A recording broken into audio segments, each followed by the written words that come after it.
Patuloy na nagbibigay serbisyo. Pag-asa at saya. GMA Regional TV. Kapuso ng bawat Pilipino.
Ito ang GMA Regional TV, One Mindanao.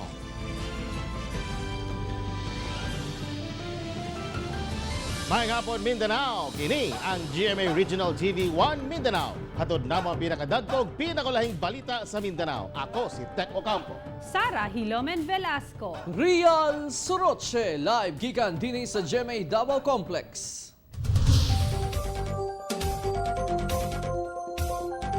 Low pressure area nakasulod na sa Philippine Area of Responsibility duol sa Southern Mindanao. Atong sayron ang dugang detalye sa live report ni Argil Relator. Argil. Tekla umang ulanon ang pipila ka parte sa Mindanao hangtod sa ulahing adlaw ning semanaha tungod sa epekto sa low pressure area. Nagka-landslide sa National Highway sa Barangay Ipil sa Surigao City kaganihang udto tungod sa walay puas nga pag-ulan. Nagpahigayon gilayon o clearing operations ang Urban Search and Rescue Team sa lugar. Mismong sa sentro o ubang lugar sa syudad, gibaha usab tungod gihapon sa parayong pag-ulan. Ang Surigao City, lakip sa baguhay lang na igo sa bagyong Vicky ning bulana. Ang pag-ulan sa Surigao City ug ubang parte sa Caraga Region resulta sa epekto sa trough sa LPA nga anaadapit sa Southern Mindanao. Parayon usab nga makaapekto ang LPA sa mga lugar sa Northern Mindanao, Davao Region ug Soc-Sargen area hangtod sa adlong Domingo. As of 3 o'clock in the morning, karong adlaw, ana siya sa gilayon 646 kilometers east-southeast dinhi sa Davao City. Alas 3 kaganihang kadlawon, nakasulod na sa Philippine Area of Responsibility ang low pressure area doon sa Southern Mindanao. Ubos sinuon ang posibilidad nga mahimo kining bagyo. Kung napay mga pagulan nga masinati, so kadtong mga flash flood prone areas or mga landslide prone areas, kinahanglan alerto gyud tong mga tawo nga namuyo diha dapita kay tungod kay ang ato ang kayutaan saturated na. Tek, ubos man ang tsansa nga mahimong bagyo ang mga low pressure area pahimangno gyapon sa pag-asa nga magbinantayon sa lakat sa panahon kini mga nagpuyo sa landslide ug flash flood prone areas. Tek. Daghang salamat Argil Relator. Duha ka kusog nga linog ang mitay-og sa nasod karong adlaw sa Pasko. Ani report. Duha ka linog ang misugat sa Pasko sa Pilipinas karong adlaw. Magnitude 6.3 nga linog ang nasinati kaganinang 7:43 sa buntag sa Batangas, kung asa natalang epicenter niini sa 15 km southwest sa Kalatagan. Tectonic ang origin sa bong linog. Nasinati ang hangtod sa intensity 5 nga linog sa managlahing lugar sa Luzon. Sa Gunson sab ang aftershocks nga nasinati sa maong mga lugar. Alas 10 kaganinang buntag, gitay-og og magnitude 5.2 nga linog ang Sarangani sa Davao Occidental. Natala ang epicenter niini sa 89 km southeast sa Sarangani ug tectonic ang origin. Migo kini sa dagat sa maong lungsod. Nasinati ang Intensity 2 sa Alabel, Sarangani ug Intensity 1 sa Kiamba, Sarangani, Corondadal City ug General Santos City. Hinon walay natalang danyos tungod sa maong linog. Ako si Sara Hilomen Velasco para sa One Mindanao.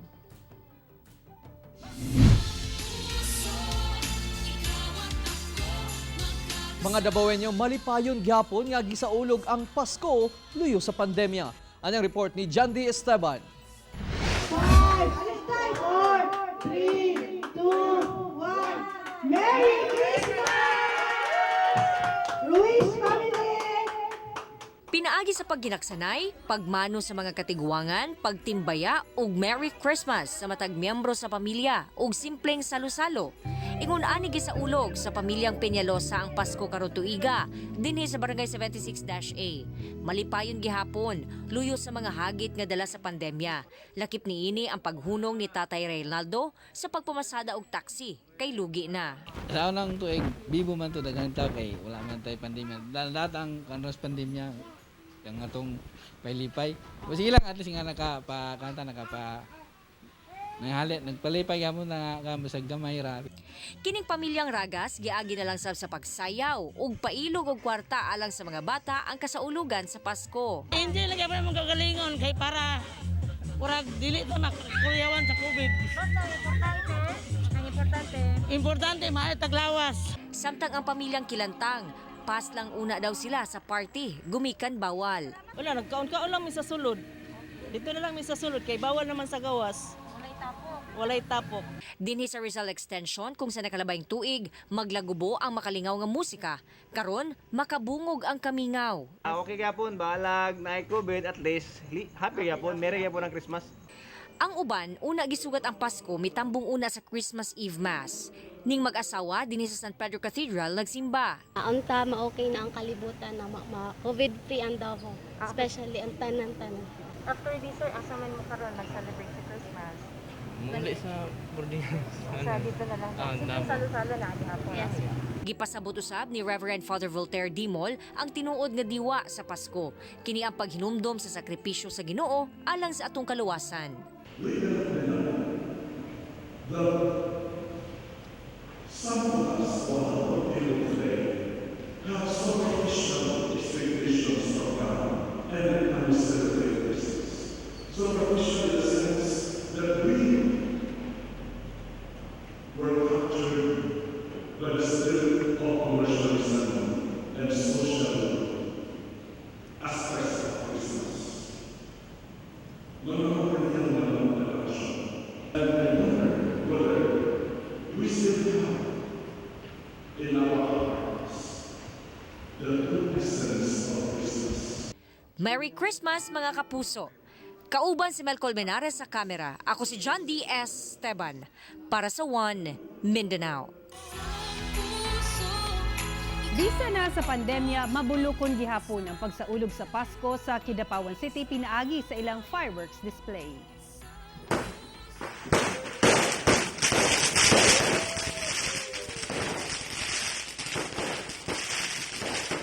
Mao kini ang gipaygayong fireworks display sa Kidapawan City atol sa sugat sa Pasko. Ang kalahian lang karong tuiga, inay grandioso, simple lang kini. Sa karon kanya-kanya una ang mga residente sa ilang mga fireworks. Ang uban nga arang-arangan ang panginabuhi na malitong mga pyrotechnics ug sa mismong tugkaran nila kini gipasiga. Wala og tuusab ang klase-klaseng fireworks sa mga dagkong subdivision sa Kidapawan City. Sa matag buto ug kislap sa kalangitan sa mga fireworks, pag-ampo nila nga malipayon usab nga gisaulog sa uban ang Pasko, bisan na sa kalisod, kalamidad ug pandemya. Mga kagayanon, malinawong gisaulog ang pagsugat sa Pasko. Atong sayron ang detalye sa live report ni Cyril Chavez. Cyril! Yes, Real, bisan pa man sa ginapatumang quarantine restrictions aron malikay sa COVID-19 ang mga kagayanon, nakakita gihapon og paagi aron nasugaton nga malinawon ang adlaw sa Pasko.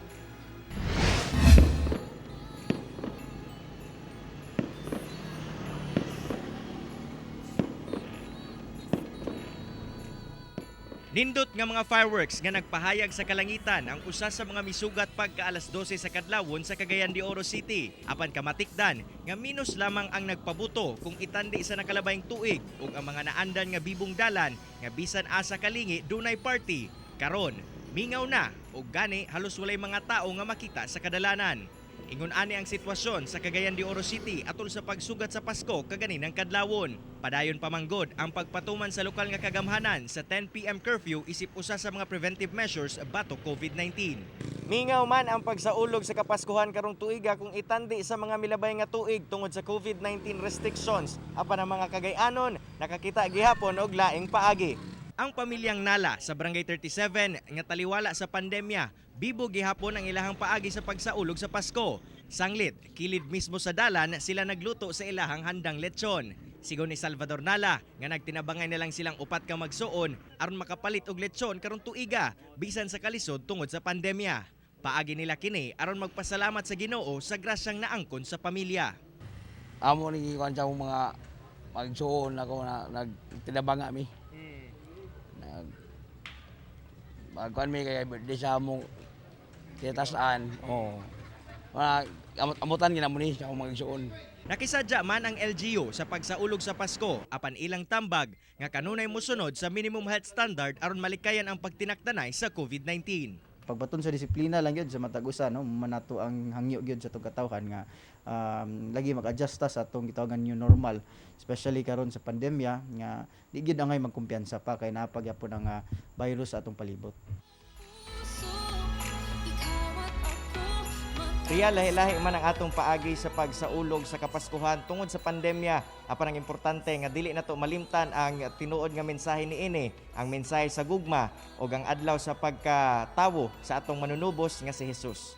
Real. Okay, Merry Christmas ug daghang salamat, Cyril Chavez. Duha ka baby boy ang unang gipanganak sa adlaw sa Pasko sa Kidapawan City ug Davao City. Ano ang report ni Argil Relator?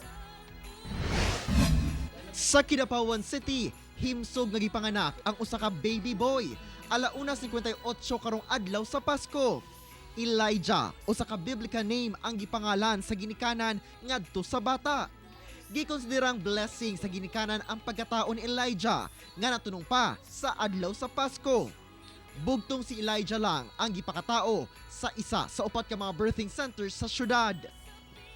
Sa Davao City, laing himsog nga baby boy ang gipakatao ni Ginang Amor Shirley Odigaard 3:42 sa Southern Philippines Medical Center o SPMC. Jesus ang napiling pangalan sa ginikanan sa bata tungod gipanganak kini sa adlaw sa Pasko. Kauban na sa baby ang inahan niini sa Pedia Ward sa maong ospital o gila umang makauli na kini sa dili madugay. Ako si Argil Relator para sa One Mindanao.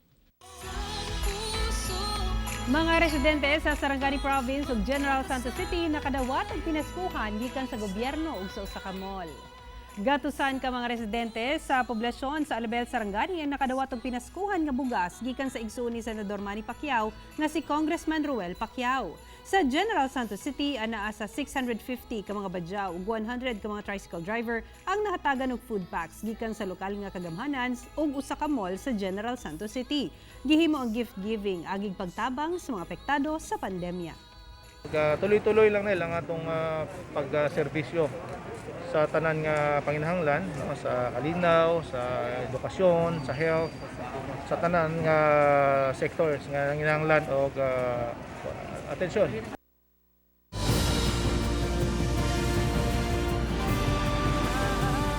Ito ang GMA Regional TV, One Mindanao.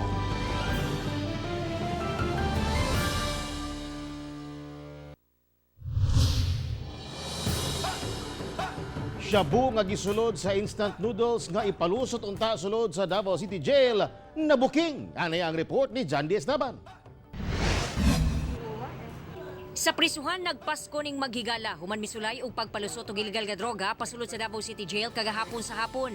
Ang mga dinakpan giilang sila Doroteo Gibernas Jr. 63 anyos ug si Maylin Tamundong 34 anyos nga giingong mga miyembro sa relihiyosong pundok. Sumala sa investigasyon, botong tamo bisita sa male dormitory ang mga sospek. Dala ang sako nga dunay mga instant noodles. Apan sa pag-inspect sa otoridad, nakitang tampered na o naablihan na ang mga noodles. Sa pagsusi na diskubrihan nga doon na kinisulod nga mga illegal nga droga. Ang ano lang po natin, naging trabaho natin doon is nag-conduct po tayo ng investigation dahil nasa AOR po siya ng police station. So tayo magkakaso sa? Ang papile po tayo kasama po ang BGMP po dito. Sumala sa mga sospek nga igo ra daw sila gisugo sa ilang higala nga ihatod ang maong mga noodles. Tinuod nga nakuan mi, pero wala may kabalo nga katuday gisulod na mga katong mga pagkaon nga nakabalot pa doon sa kuan sa para sa mga piniriso, wala may kabalo nga naigisulod dito. Mukabat kapin 1.8 million pesos ang kantidad sa nasakpit nga suspected shabu. Kasong paglapas sa Comprehensive Dangerous Drugs Act ang atubangon sa mga dinakpan. Kauban si Mel Colmenares sa kamera. Ako si John D. S. Esteban para sa One Mindanao. 14 ka loose firearms nga gisurrender ngadto sa Pagalungan, Maguindanao, LGU ang formal nga gi-turnover ngadto sa militar. Gipangunahan mismo ni Pagalungan Mayor Dato Salik Mama Sabulod ang pag-turnover sa 14 sa klase-klaseng loose firearms ngadto kang 6th Infantry Campilan Division Chief ug Joint Task Force Central Commander Major General Joey Max Uy. Kinigilangkuban sa 2 ka M16 rifles, 4 ka carbine rifles, 5 ka caliber 30 Garand rifle, 1 ka M14 ug 1 ka 12 gauge shotgun, mga bala ug magazine. Sumala pa nga ang mao mga armas gikan sa nagkadiyang barangay sa Pagalungan nga gipanag-iyahan sa mga sibilyan.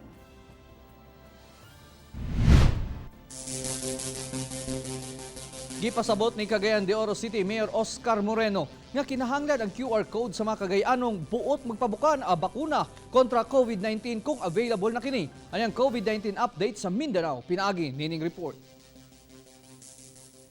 Gibutiag ni Cagayan de Oro City Mayor Oscar Moreno nga kuno galing dunay bakuna kontra COVID-19 nga kinahanglan gayud ang QR code sa mga Cagayanon alang sa verification aron dili magdoble ang paghatag niini ug dali ra masubay ang mga nagpabakuna. Ana sa 2,826 ang kumpirmadong kaso sa COVID-19 sa Cagayan de Oro City. 2,322 ang nakarecover na ug 94 ang namatay. Sa Davao City, usa ka 2-month-old baby girl nga taga-Takunan ug 8-month-old baby boy nga taga Matina Crossing ang nalakip sa 148 ka naka-recover sa COVID-19. Samtang ikaduhang Davao City sa dunay pinakadaghang bagong kaso sa COVID-19 kagahapon nga anaa sa 121. Misa ka na sa 8,401 ang confirmed COVID-19 cases sa Davao City, 6,658 ang recoveries ug 376 ang namatay. Sa General Santos City, usa ka 80 anyos nga lola ang nalakip sa 11 ka naka-recover sa COVID-19. Dunay 1,330 ka kumpirmadong kaso sa COVID-19 ang General Santos City, 1,182 ang naayo na ug 57 ang namatay. Ako si Sarah Hilomen Velasco para sa One Mindanao. Bilapas na sa 79.3 milyon katao na ang naigo og COVID-19 sa tibuok kalibutan. Sa Pilipinas, kapin 467,000 na ang nataptan ug sa Mindanao, halos 36,000 na ang dunay COVID-19. Bisa ka na sa kapin 79,396,000 katao ang nagkasakit og COVID-19 sa tibuok kalibutan. Sobra 44,734,000 na ang recoveries ug kapin 1,742,000 ang namatay. Samtang dunay 1,885 ka new COVID-19 cases nga natala sa Pilipinas karong adlaw. Busa ana sa 467,601 ang kinatibuk ang ihap niini sa nasod. 430,791 na sab ang nakarecover ug 9,062 na ang namatay. Ug sa maong ihap, 35,991 ang mga taga Mindanao nga nataptan og COVID-19. 30,629 ang naayo na ug 1,372 ang namatay.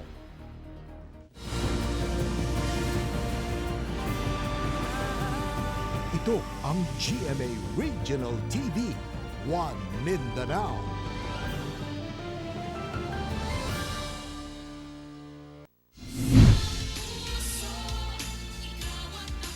Pangulong Rodrigo Duterte, simpleng gisaulog ang Pasko dinhi sa Davao City. Samtang Mayor Inday Sara Duterte mitambong sa Christmas Eve Mass. Ano ang report? Pasado alas 12 sa tungang gabi, adlaw sa Pasko, girilis sa City Information Office kining hulagway ni Pangulong Rodrigo Duterte uban ang kani asawa nga si Elizabeth Zimmerman sa balay niini sa Ecoland, Davao City. Simple lang ang handa sa Pangulo ug silaraduhan ni Elizabeth ang ana sa lamesa. Samtang mitambong si Mayor Inday Sara Duterte, kauban ang head sa Southern Philippines Medical Center, Dr. Ricardo Audan, sa pinasayong Christmas Eve Mass sa Sacred Heart Parish sa Barrio Obrero, Davao City kagahapon sa hapon.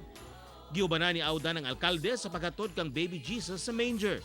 Atol sa offertory sa misa, si Mayor Sara ang mitunol sa wine, samtang si Dr. Audan sa bread.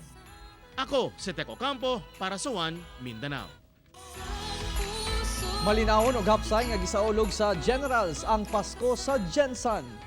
Walay nakitang fireworks display ang mga residente nga nagpaabot sa Didios Street, Barangay Lagaw isip pagsugat sa Pasko. Bike horn na lamang ang ipatingog. Gani ang pipila ka bata nga may turotot, wala usab nila gipabuhot human sila ging nang bawal kini.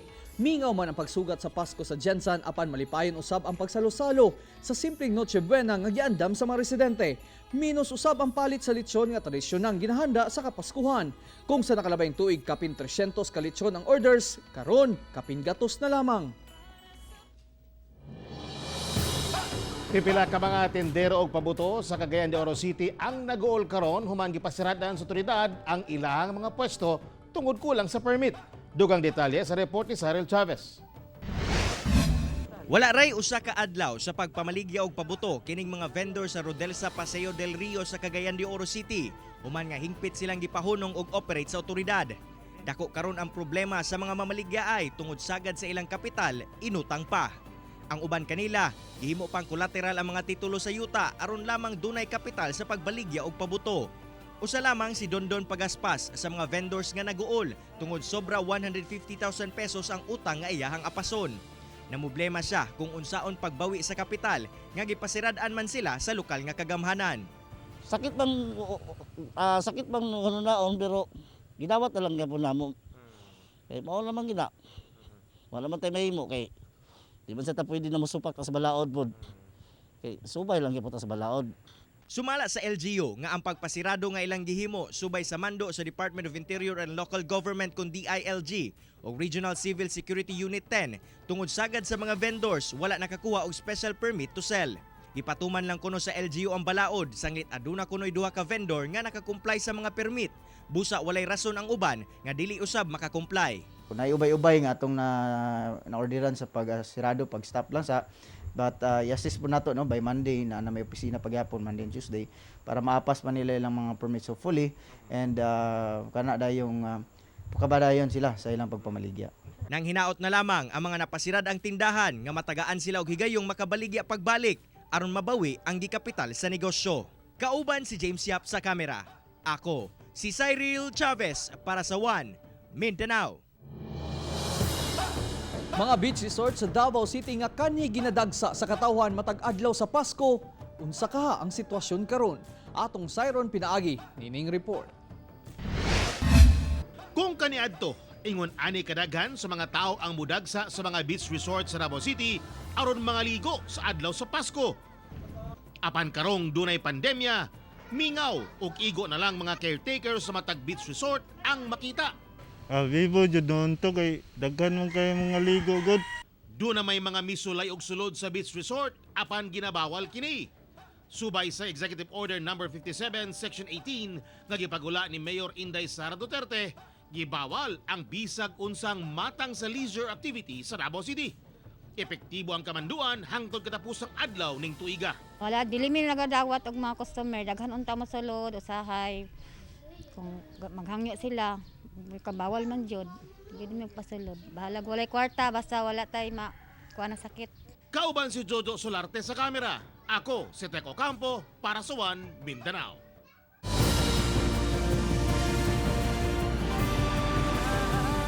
Ito ang GMA Regional TV, One Mindanao.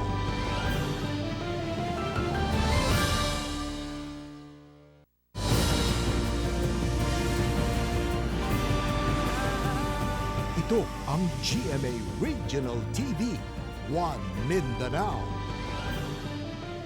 Kapin 20 ka air passengers nga miabot sa Davao International Airport ang nasakpang nagpresenta og peke nga RT-PCR test. Ang detalye sa report ni Sheila Vergara Rubio. Sukad niya atong December 7, nagsagunson ang hitabo nga dunay masakpan nga peke ang ginapresenta nga RT-PCR test result sa pipila ka mga pasahero nga maabot sa Davao International Airport. Ang RT-PCR negative result required alang sa mga incoming air passenger ug kung walay mapakita, libreng ginatanyag nga mopailawom sila sa swab test. Apan kay nagdali ang uban, nagapaswab kini daan sa gigikanang lugar. Sigon sa Davao Airport team, dili moubos sa 20 na ang nasakpan nila nga peke ang RT-PCR test result. Ang uban nanikas ug ang uban na scam. So right now po, naka-file na tayo ng 3 cases for falsification and yung iba po is na-blocker na po natin yung mga scam po. Sumala ni Texon nga ginascan nila ang QR code sa RT-PCR test result. Busa makuha nila ang detalye kung peke o dili.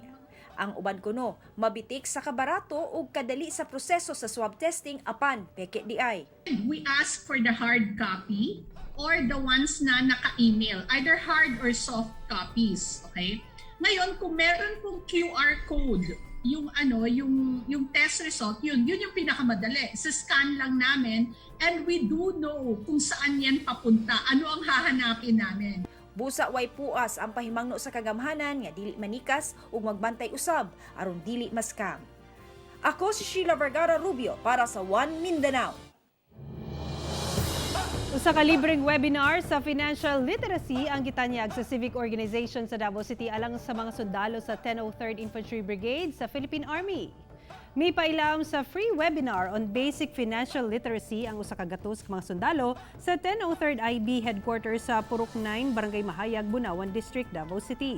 Tumong sa webinar maong paghatag og giya sa kasundaluhan kung unsaon pag-maximize ug aron dili mausik ang ilang gihago ang kwarta nga maggamit sa umaabot pang mga adlaw.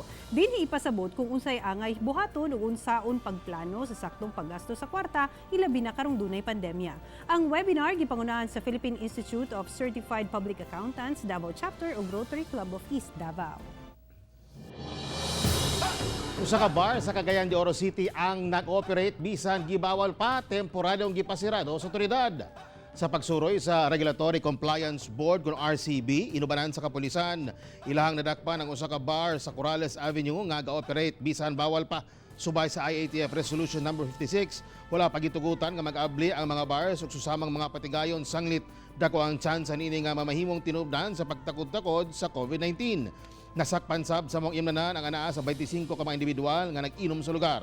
Ang tag-iya sa bar o customers gi-issuean og ordinance violation receipt kun OVR tungod sa kalapasan nga nahimo. Padayon ang panawagan sa otoridad nga batasanong sundon ang ginapatuman nga balaod sa syudad sanglit alang ra gihapon kini sa kaayuhan sa tanan.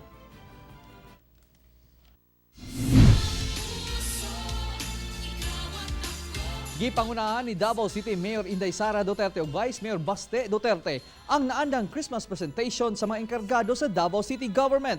Apan, tungod kay pandemya man, pinaagi sa online ang kalingawan. Ang report ni Sheila Vergara Rubio. Matag Pasko ginaatangan sa mga Davaoenyo ang Christmas presentation sa mga enkargado sa Davao City Government. Pero kay COVID man, wala nakapahigayon og programa sa City Hall. Apan gi-upload sa Facebook page sa City Government of Davao ang video Christmas presentation sa maong mga opisyal. Gani, wa sila nagpalupig sa mga patok na TikTok dance karong panahuna. Sanggit sila usab, adunay kaugalingong bersyon. Sama na lamang sa mga hepe sa Safety and Traffic Department. It really hurts ang magmahal ng ganito. Kung sino pang pinili kung hindi makuha ng buo. Alam ko na rin na mayroon ang nagmamayari sa pag-ibig sa iyo. Ako itong nakikihati at ano man. Siyempre, kung hawd mo abi-abi og turista, di usab paulahi sa pagkahawd mo kiay ang hepe sa City Tourism.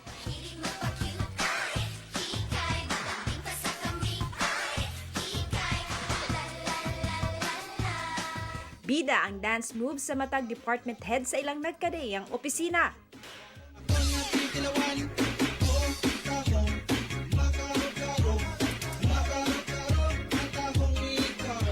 Dagdag pogi points sub ang pagsayaw ni Vice Mayor Sebastian Duterte.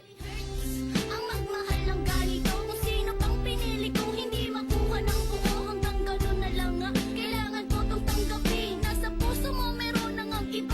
Ug syempre, sa labing unang higayon, nakumbinsi usab nga mosalmot si Mayor Inday Sara Duterte. It really hurts ang magmahal ng ganito. Kung sino pang pinili ko, hindi makuha ng buo. Hanggang gano'n na lang nga, kailangan ko tong tanggapin. Kining tanan kalingawan lang aron mahupay bisan gamay ang kapait sa tanan tungod sa pandemya. Ako si Sheila Vergara Rubio para sa One Mindanao. Karong Pasko, ihatod sa original singing competition sa GMA Network nga The Clash ang tanang former Clashers, hosts ug The Clash panel alang sa usa ka gabing puno sa spectacular musical show. Kini ang The Clash Christmas Special Pasko para sa lahat.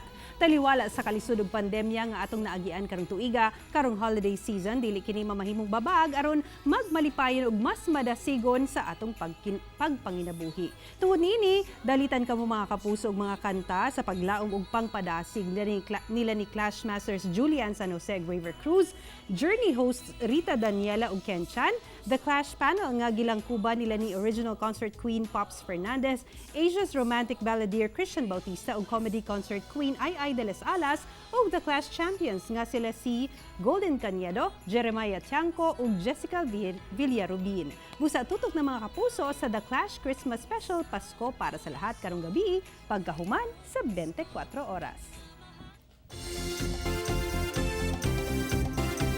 Bisan ko pandemya mga kapuso, nagmalipayon gyapon ang Kapaskuhan sa matag Mindanawan. Kagabi kay napansin nato nga gisaulog gyapon, nagkatapok gyapon ang matag banay.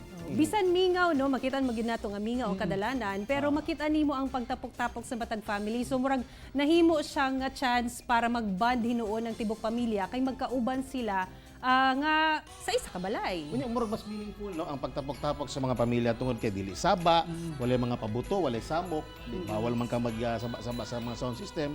So nahimo siyang kanang meaningful.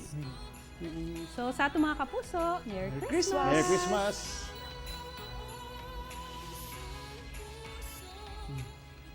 Mga kapuso, way po sa kamong pagkatunog balita. Bisitahin www.gmaregionaltv.com ug mag-subscribe sa official YouTube channel sa GMA Regional TV. Busa mga kapuso, ayaw po ulay sa mga dagkong balita sa kadayang rehiyon sa nasod, subscribe na. Ug mo kadto amo rin balita sa Mindanao karong adlaw. Ako si Real Soroche. Daghang salamat sa inyong kanunay nga paguban kanamo matag adlaw. Ako si Sara Hilomen Velasco. Tungod mga balita sa atong palibot, importante alang kanamo. Kini ang GMA Regional TV 1 Mindanao. Tek Ocampo, buong puso para sa Pilipino. Happy weekend!